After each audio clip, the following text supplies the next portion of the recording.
Hello buddies, welcome to our youth comedy जिसका नाम है थिंक यूथ।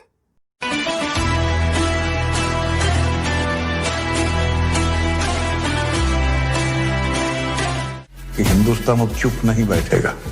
ये नया हिंदुस्तान है, ये घर में घुसेगा भी और मारेगा।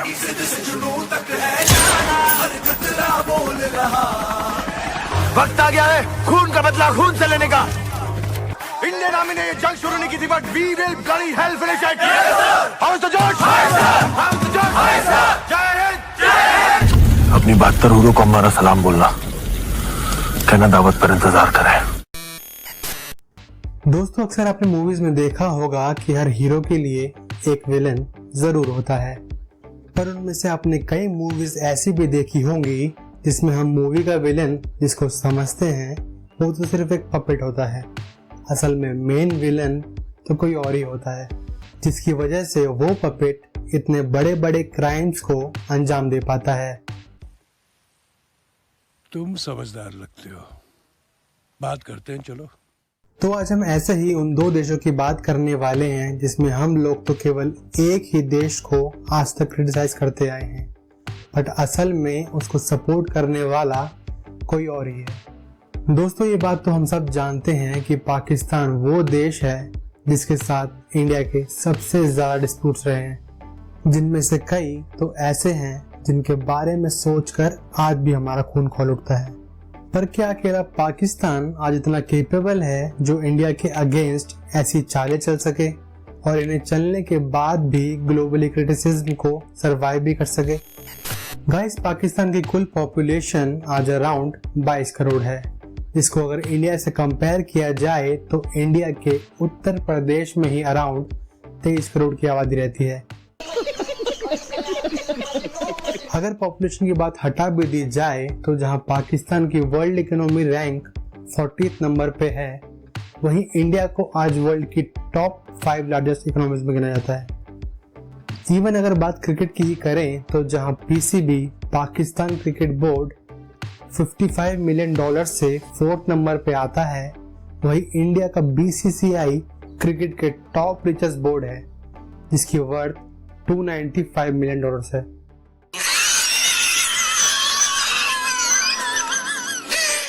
और अगर दोनों देशों की आर्मी कंपैरिजन करें तो पाकिस्तान तो इसमें दूर दूर तक नहीं दिखता।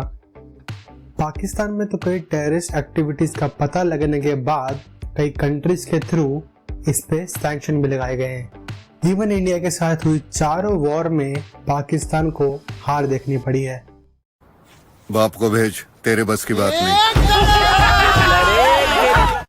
तो अब सोचने वाली बात ये आती है कि जब पाकिस्तान इंडिया के कंपैरिजन में इतना पीछे है तो फिर किसके दम पे आज पाकिस्तान इंडिया के अगेंस्ट इतने बड़े बड़े टैक्टिक्स खेलने का कॉन्फिडेंस रखता है, और कई कंट्रीज के लगाए सैंक्शन के बावजूद भी किसके थ्रू इसको ग्लोबल प्लेटफॉर्म पे आज भी सपोर्ट किया गया है? तो दोस्तों, इसका सीधा सीधा जवाब है चाइना। गाइस, इंडिया के साथ चाइना के भी कई डिस्प्यूट्स रहे हैं, पर कभी हमें इंडियंस की अटेंशन इस पे जाती ही नहीं। कुछ नहीं दिखता। क्या नहीं दिखता? ये नहीं दिखता कि देश पे कौन सा संकट आने वाला है, ये नहीं दिखता। और शायद इसकी वजह देश के कुछ नेता और मीडिया चैनल्स भी हैं, जिसने अपने वोट बैंक और टीआरपी के चलते हमेशा से पाकिस्तान को फ्रंट में लाकर चाइना के डिस्प्यूट को ही सप्रेस कर दिया, जिसका रिजल्ट आज अब सबके सामने है। और आपको ये बता दूं कि आज इंडिया के अगेंस्ट जितने स्टेप्स चाइना ने लिए हैं उतने शायद ही किसी और कंट्री ने इंडिया के अगेंस्ट लिए हों। दोस्तों, 1945 में फाउंड हुई यूएनएससी यूनाइटेड नेशन का ही एक पार्ट है, जिसमें 5 परमानेंट मेंबर भी होते हैं और इसमें चाइना भी इंक्लूडेड है। हालांकि इसका मेंबर बनने के लिए इंडिया को यूएसए की तरफ से एक इनफॉर्मल प्रपोजल आया तो था, बट उस वक्त के prime minister mister JL Nehru ji ने इस प्रपोजल को ठुकरा दिया और ये पावर चाइना को दिलवा दी गई। बस तब से चाइना ने अपनी इस पावर का यूज कई बार इंडिया के खिलाफ किया है, जिसमें NSG और मसूद अजहर का केस भी शामिल है। दोस्तों, NSG मतलब न्यूक्लियर सप्लाई ग्रुप, इसमें शामिल होने से इंडिया के अंदर न्यूक्लियर पावर प्लांट बनाने में आसानी होती, जिसकी मदद से इंडिया में एनर्जी की डिमांड की सप्लाई पूरी करी जा सकती थी। पर जहां यूएनएससी में इंडिया के इस प्रपोजल पे बाकी कंट्रीज जैसे रशिया, यूके, यूएस और फ्रांस जैसी कंट्रीज इसके फेवर में रही, वहीं चाइना ने अपनी वीटो पावर से इस प्रपोजल को ही खारिज करवा दिया। जबकि चाइना ने खुद पाकिस्तान के अंदर न्यूक्लियर पावर प्लांट बनवाए हैं। गाली बकेंगे उनकी अम्मा बहना को पड़वाएंगे रोड के ऊपर। और अगर बात करें मसूद अजहर की, तो ये एक आतंकी टेररिस्ट है जो कि इंडिया के कई टेररिस्ट हमलों में शामिल रहा है, जिसमें 2001 का पार्लियामेंट्री अटैक और पुलवामा अटैक भी शामिल है।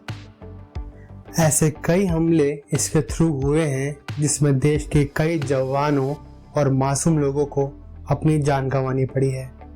पर जहां इस आतंकी को यूएनएससी में इंटरनेशनल टेररिस्ट डिक्लेयर करने का प्रपोजल रखा गया था, वहीं चाइना ने दोबारा वीटो यूज करके इस प्रपोजल को वही खत्म कर दिया।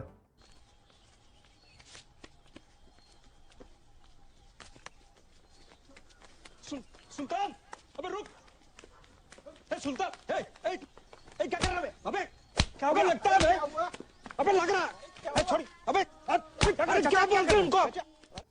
यहाँ तक कि जब हाल ही में आर्टिकल 370 हटने से पाकिस्तान परेशान हुआ पड़ा था और दुनिया के सभी देश इंडिया के इस स्टेप को सपोर्ट कर रहे थे, तब चाइना ही था जिसने पाकिस्तान को सपोर्ट करके उसके इस मुद्दे को यूएन में रिप्रेजेंट करवाया था। और गाइस, ये सब तो सिर्फ कुछ एक टॉपिक थे, ऐसी कई और भी बातें हैं जिससे जाहिर होता है कि चाइना हमेशा से इंडिया के अगेंस्ट ही रहा है और चाइना ने हमेशा से ही इंडिया के पीठ पीछे ही वार किया है, जिसका सबसे बड़ा एग्जाम्पल है 1947 में हुई फर्स्ट इंडियन और पाकिस्तान की वॉर, जिसका फायदा उठाकर उस वॉर के रिकवरी के टाइम ही भारत से 1962 में ही चाइना ने नई वॉर छेड़ दी। हम दुनिया की सबसे शांतिप्रिय सभ्यता है, सबसे। हमने कभी पहला वार नहीं किया। दोस्तों, चाइना के द्वारा हमेशा से ही इंडिया के अंदर अपनी लैंड बाउंड्रीज बढ़ाई गई है, जैसे कि फोर्सफुली तिब्बत अपने कब्जे में ले लेना, जिसमें हिंदुओं का रिलीजियस कैलाश माउंटेन भी शामिल है। और आज तो नौबत ये है कि वो लद्दाख और अरुणाचल प्रदेश तक को अपना पार्ट बताता है। हमने कभी पहला वार नहीं किया, इस बार भी नहीं करेंगे। लेकिन अगर वार हुआ तो हम चुप नहीं रह सकते, हमें तैयार रहना है। बट दोस्तों, इन सब बातों के बावजूद आज दुख इस बात का है कि चाइना के किए गए इन सब ट्रेडरशिप के बाद भी इंडिया में वोट बैंक के चलते बस इंडिया और पाकिस्तान के मुद्दों पर ही फोकस करा जाता है, जबकि आज अगर हम पाकिस्तान की फाइनेंशियल और इकोनॉमिकल कंडीशन देखें तो ये साफ पता चलता है कि वो तो सिर्फ एक पपेट है, असल में मेन विलन तो कोई और ही है। तो आज इंडिया के इस टॉपिक पर थैंक यू। देश संकट में है। सो दैट्स ऑल गाइस, आपको वीडियो का कंटेंट अच्छा लगा तो इसको लाइक, शेयर, सब्सक्राइब कीजिएगा बेल आइकन के साथ साथ। और अपनी इस यूथ कम्युनिटी से जुड़ने के लिए आप नीचे दिए गए FB और इंस्टा लिंक को भी ज्वाइन कर सकते हैं, ताकि हम लोग साथ मिलकर एक पॉजिटिव चेंज ला सकें। तो आपसे फिर मुलाकात होगी नेक्स्ट वीडियो में। Thank you guys and remember, we youth we strength.